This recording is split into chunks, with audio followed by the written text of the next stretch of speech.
Amazulu FC co-coach Zwane has shed light on the club's cautious approach in integrating seasoned midfielder Bongani Zungu into regular match action.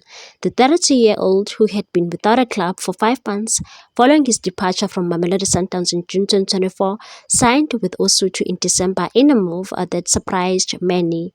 Zungu, affectionately known as Benson, made his debut for Amazulu on January 8 during a Betway Premiership fixture against Sekhukhune United, which ended in a 2-0 defeat for Lesotho. Despite the challenging result, the former international midfielder has quickly earned a spot in the starting lineup, featuring in 4 of the team's last 5 matches. Zwane emphasized the importance of easing Zungu back into competitive football to prevent injuries after his prolonged absence from the pitch, and said there's no doubt about Bongani's quality.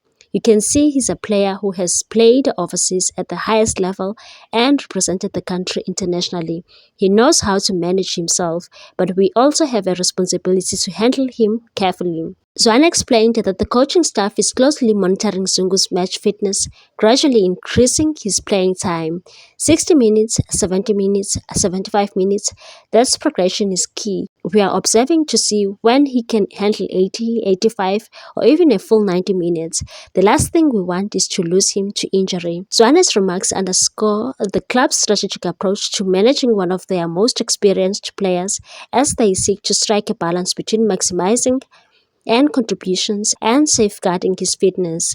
Zungu's return to professional football has been closely watched, and Amazulu fans will be hoping his growing presence on the field can help turn the tide for the team as the season progresses.